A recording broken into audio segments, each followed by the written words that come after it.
Hey everybody, it's Savage Lands News. This time we're coming in with the semifinals of the Skirmish Season Savage. We're a little late. Took a while to kind of get these different time zones kind of organized, right? We got New Zealand, Eastern Standard Time, 2 Pacific players, so it is a little hard. We have another game coming this week, where then we'll jump into the finals. The final game, we will have fully casted, fully streamed, fully figured out. But this one, unfortunately, I wasn't able to get there. It just was busy the day that they could agree to do it. So luckily for us, Rotaroler actually streamed the event for us, which is pretty great. So I have a copy of the recording, and we're going to commentate over it and see what happens. And it's been busy. We've got a lot of things going on. I'll have a giveaway coming soon from our friends at Fab Metal Tokens, and a lot of other cool stuff coming out of the channel very soon. But let's jump into this game. Let's see who the winner is, because I want to give somebody a playmat. Let's jump into it. All right, so he's choosing to go second. So this is a Rotaroler stream. Go check him out. You can see his little RR there. It looks pretty nice. Not gonna lie. Choosing to go with claws and a very, very standard Rhinar loadout minus the Gambler's Gloves. Like, that should probably be a Goliath Gauntlet, unless you're really banking on Barkbone doing something crazy for you. Like maybe you're in like a really red heavy deck or no blues or whatever. Then maybe it would make sense. Or maybe you were just kind of betting that your opponent was going to run Gamblers and like Scab Skins, but most likely just a mistake, to be honest, because I think you even hovered over him there. And then we're playing. So this is Rotaroler's view, and we're looking at Jaws on the other side running that meat axe, man. So pros and cons between the two lists. Oh, pulping, turn one. Nice. Claws, more damage on Blood Rush Bellows turns. Larger spikes with Savage Feast. So you basically have 2 larger power spikes off of Savage Feast and Blood Rush Bellows, typically, unless like you run into a pulping or a wild ride on your Blood Rush Bellows with the meat axe. Meat axe benefits. More intimidates. So you can force damage through with like barraging meat axe, right? A lot of force damage. You can do some interesting plays like meat axe into Savage Beatdown from Arsenal. And you can block 9, do 5, which is kind of like its main benefit. So really different play styles going on here, right? But looking at Rotaroler's hands, a lot of really safe cards here. So he's going to really want to block as much as he can. And unfortunately, pulping isn't going to let him. So probably going to be hoping that there's a follow-up attack here. Yeah, because I would want to just dump this whole hand, right? Just get rid of it. Doesn't do anything. Looks like Jaws is, okay, choosing not to do beaten trackers. I was going to say, what do you possibly have in your hand? So unpreventable damage going on to the stack right now. Intimidate hits the Savage Swing, not the best card. So unfortunately, you're going to have to keep that into your next turn, but that's fine. And then, yeah, I would block with all my equipment. This is a battle of no on-hits and pure damage, and you can die at any moment in this game. So using your equipment super early is exactly what I would do. It's what you should do. Doesn't matter. You're going to end up probably wanting to try and use those on your next turn if it's at all possible. So yeah, don't die with your equipment up as Rhinar. It's bad. Also, try and use it as fast as you can, because there might be a turn where you want to use it, and if you just don't get that one block, that's not good. Right? Not good. So leaking 1 damage on turn 1. Not terrible. Not great. And then our opponent Jaws here, or his opponent Jaws, is either considering to swing meat axe here, or I'm not really sure, right? Pitch the beast within, so he doesn't have any floating. So maybe 2 reds, considering whether or not 5 damage or 2 damage was worth an arsenal or not. Probably not. So yeah, unfortunately for Rotaroler here, this hand kind of meh, right? Like you could go Savage Swing, pitch a blue into beaten trackers into Massacre and hope, but like that's a lot of hope. That's a lot of hope. Or like Pack Hunt, right? So choosing to go with the safe line here, just gonna go with it's an 8 damage, right? Force an awkward blocker, make him take 8. Not bad. Keep the Massacre. So Yeah, just trying to go through as many cards as possible, stick a pretty powerful card in your pocket, and then force your opponent to slow down a little bit or take 8, which is probably the best you could do with that hand, unless you kind of go wild with Savage Swing and Barkbone and Beaten Trackers, right? Which, you know, sometimes you can get some crazy damage off that. Like Barkbone hitting a 6 and all that kind of fun stuff, right? So yeah, 8 damage on the stack. The best he could do. Jaws is considering blocking or not. And then we're going to get a Juicy Massacre in our arsenal, which can come in for 8 or 10 with an Intimidate. So not bad. Not bad. You know, you probably want to start off with a little bit more power cards here, but whatever. What can you do? And Jaws is really considering. There you go. Okay, so he's throwing the helmet in front of it.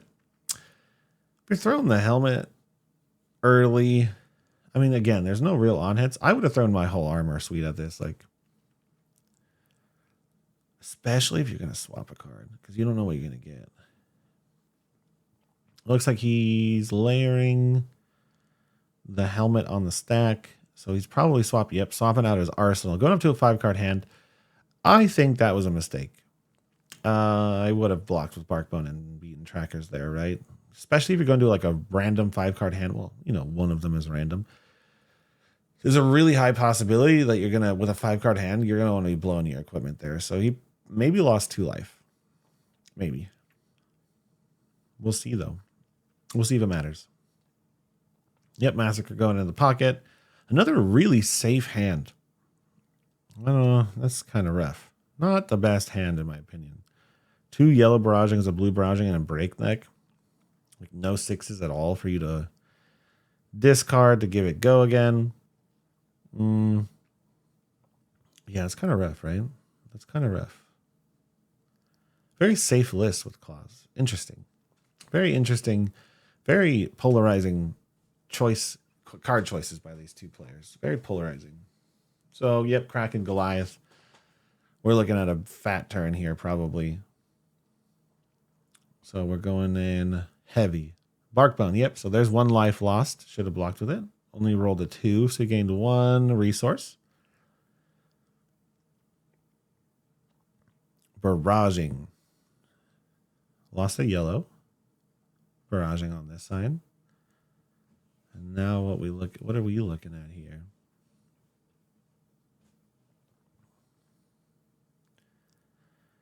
Oof, Alpha Rampage. Not bad. That's going to be a big alpha. Ooh, hit the beast with it. Let's see how much damage he takes. This is a nice turn. This is going to save him from that 2 roll on the Barkbone. Oh, and he pops Beaten Tracker. So yeah, he lost 2 life here, right? Should have blocked with that equipment before the Savage turn, right? So Alpha Rampage coming in for 14. Triple Intimidate. And we're blocking with Crown and the blue. And we're going to go get that arsenal out. Okay. So, again, not the best, not a good power card to draw, though, right? Like, Beast Within isn't going to do much with yellow barragings and a breakneck. And then coming in with the Ravenous Medax. So, another Intimidate. Yep. So, 5 free more damage. This is the power of Ravenous Medax, right? 5 more unpreventable damage. Nuts, right? It's a lot of unprevented damage on this turn, going all the way down to 5. Rough. So let's see what he's going to do.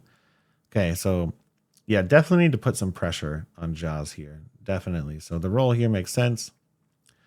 Is he going to do it? Oh, he's going to do it. Interesting. Okay, so we're looking at a triple Intimidate. 12. Go again.